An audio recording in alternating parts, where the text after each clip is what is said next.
আজকে আমরা দশম শ্রেণীর দ্বিতীয় পর্যায়ক্রমিক মূল্যায়ন 2025 সালের ভূগোল বিষয়ে সিলেবাস নাম্বার বিভাজন এবং একটি নমুনা প্রশ্নপত্র সম্পর্কে আলোচনা করব। তো চলো এই ভিডিওতে আমরা ক্লাস 10-এর সেকেন্ড ইউনিট টেস্ট 2025 জিওগ্রাফি সাবজেক্টের সিলেবাস, মার্কস ডিভিশন এবং এই কোশ্চেন পেপার এবং তার উত্তরগুলো দেখে নিই। সেকেন্ড ইউনিট টেস্টে তোমাদের 40 নম্বরের পরীক্ষা নেওয়া হবে। সময় থাকবে 1 ঘন্টা 30 মিনিট বা 1 ঘন্টা 15 মিনিট সময়ও কিন্তু দেওয়া থাকতে পারে। তো প্রথমে সিলেবাসের মধ্যে তোমাদের কোন কোন অধ্যায় রয়েছে সেগুলো দেখো।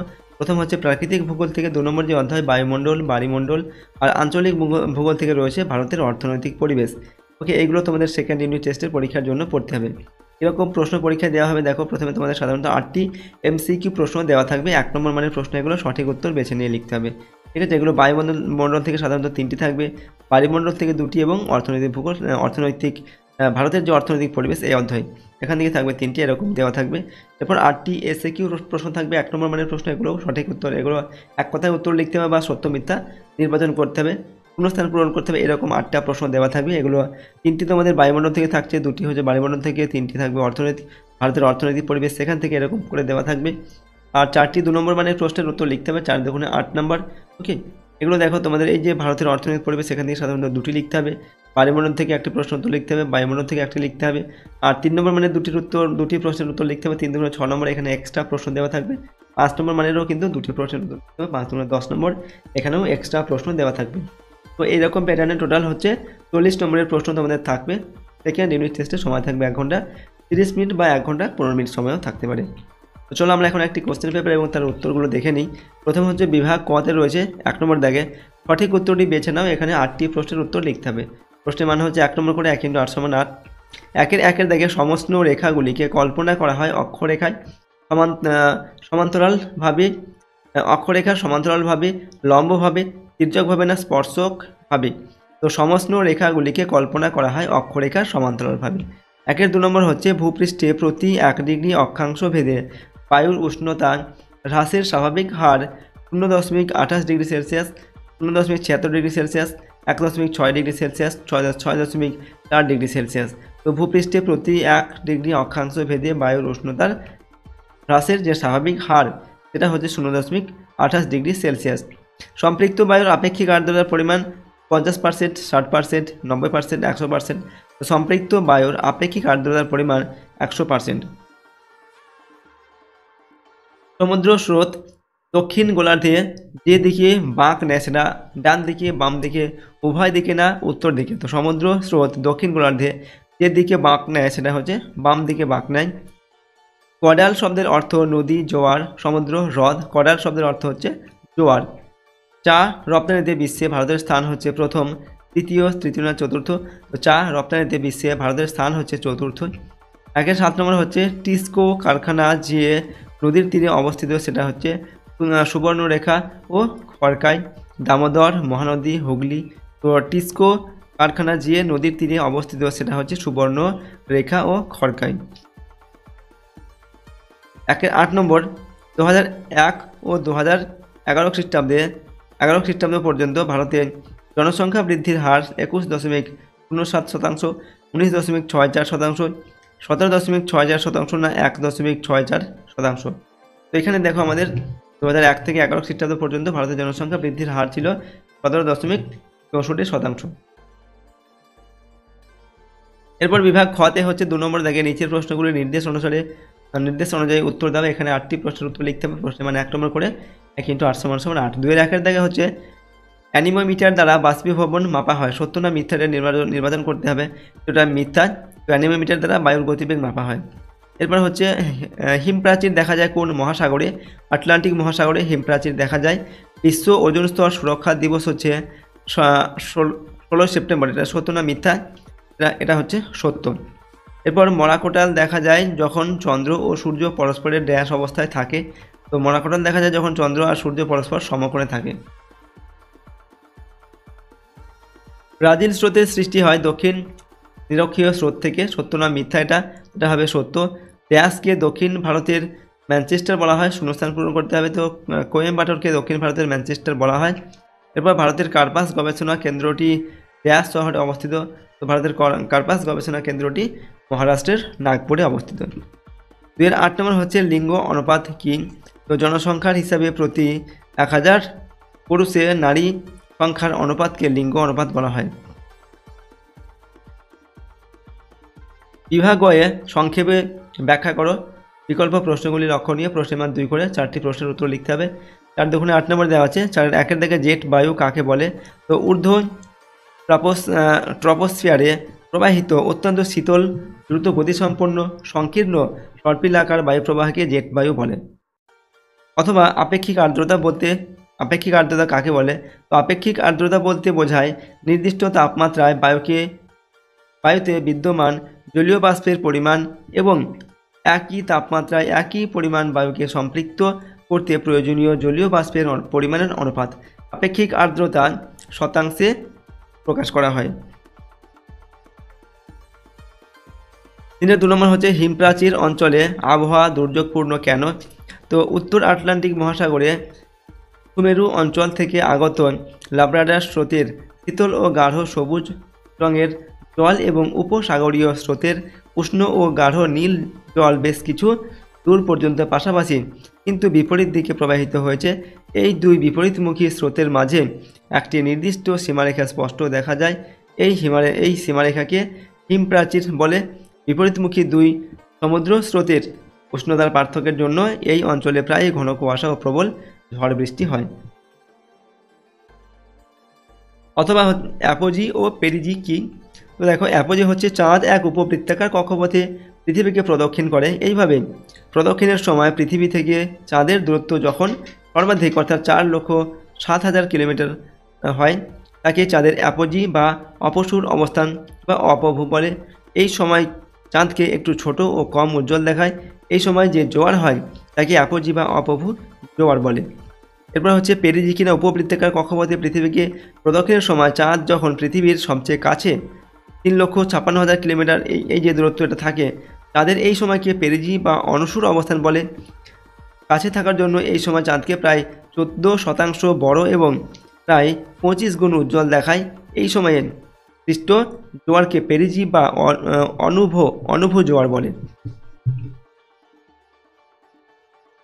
3 নম্বর হচ্ছে সংযোজন ভিত্তিক শিল্প বলতে কী বোঝো? তো যে শিল্প প্রক্রিয়ায় অন্য শিল্পের উৎপাদিত উপকরণ বা অংশ বিশেষকে একত্রিত বা সংযুক্ত করে নতুন পণ্য সামগ্রী উৎপাদন করে তাকে সংযোজন শিল্প বলে। ওকে, অর্থাৎ সংযোজন শিল্পে চূড়ান্ত পণ্যদ্রব্য তৈরি করতে অন্যান্য শিল্পের তৈরিকৃত বিভিন্ন উপকরণ বা অংশকে একত্রিত বা সংযুক্ত করে কাজে লাগানো হয়। উদাহরণ হচ্ছে জাহাজ, বিমান, মোটরগাড়ি, রেল ইঞ্জিন, কম্পিউটার ইত্যাদি। এরপর এর সঙ্গে অথবা দিয়ে বলা হচ্ছে অনুসারী শিল্প কাকে বলে? তো কোনো বৃহদায়তন শিল্পের উপর ভিত্তি করে যখন পাশাপাশি অসংখ্য ছোট শিল্প গড়ে ওঠে তাকে অনুসারী শিল্প বলে। যেমন হচ্ছে পেট্রো রসায়ন শিল্পে উৎপাদিত দ্রব্যের উপর ভিত্তি করে হলদিয়াতে অনেক অনুসারী শিল্পের বিকাশ ঘটেছে। 4 নম্বর হচ্ছে সোনালী চতুর্ভুজ কাকে বলে? তো ভারতের চারিদিকে অবস্থিত 4টি মহানগর যথা কলকাতা, দিল্লি, মুম্বাই ও চেন্নাইকে যে উন্নত মানের ও প্রশস্ত জাতীয় সড়কপথের মাধ্যমে যুক্ত করা হয়েছে তাকে সোনালী চতুর্ভুজ বলে। এটি ভারতের দীর্ঘতম জাতীয় সড়ক প্রকল্প এবং পৃথিবীর 5ম দীর্ঘতম জাতীয় সড়ক প্রকল্প। অথবা দিয়ে বলা হচ্ছে স্থিতিশীল উন্নয়ন কাকে বলে? তো স্থিতিশীল উন্নয়ন হলো অর্থনৈতিক পরিকল্পনার একটি পদ্ধতি যা ভবিষ্যৎ প্রজন্মের জন্য পরিবেশের গুণমান রক্ষা করে অর্থনৈতিক প্রবৃদ্ধি বৃদ্ধি করার চেষ্টা করে।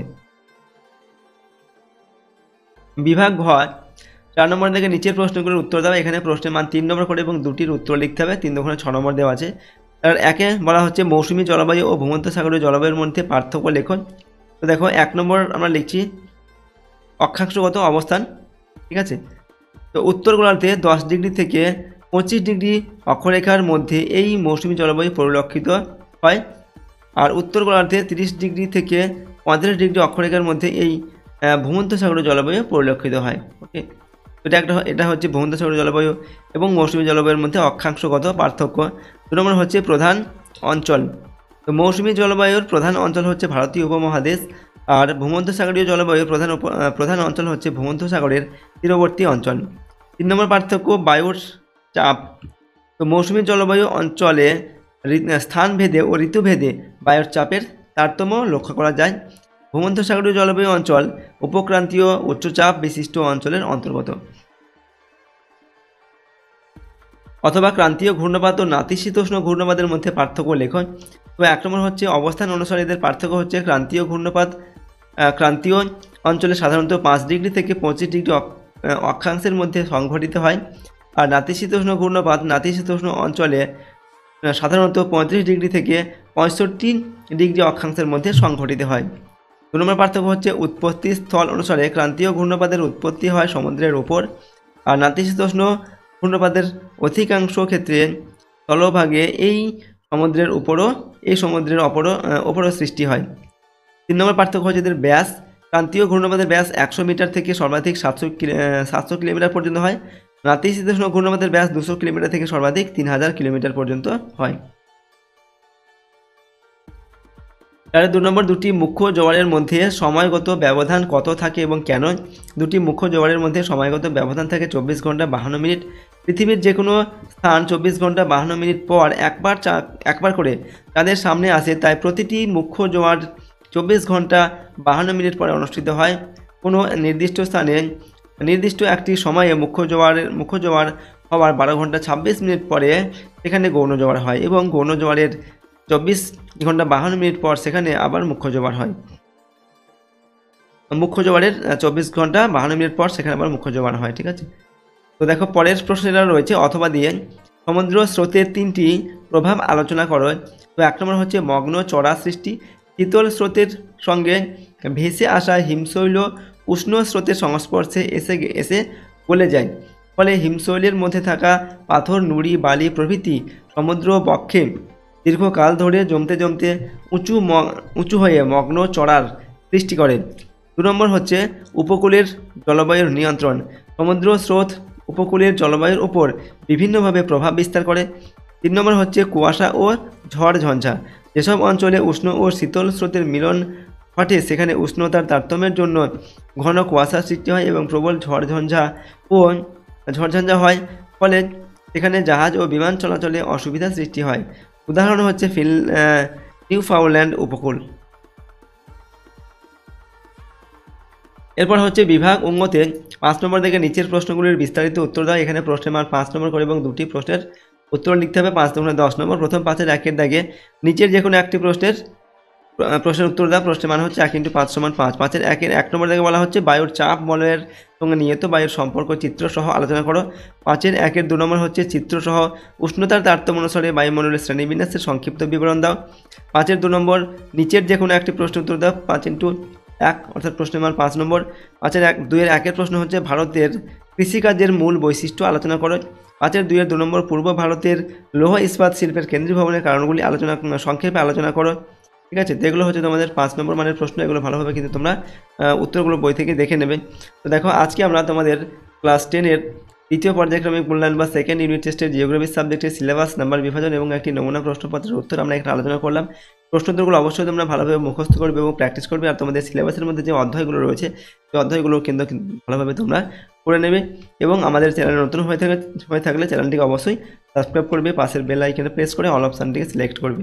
ভিডিওটিতে অবশ্যই লাইক করবে, ভিডিওটিকে বন্ধুবান্ধবের সঙ্গে শেয়ার করবে, কমেন্ট বক্সে তোমাদের মতামত অবশ্যই লিখে জানাবে।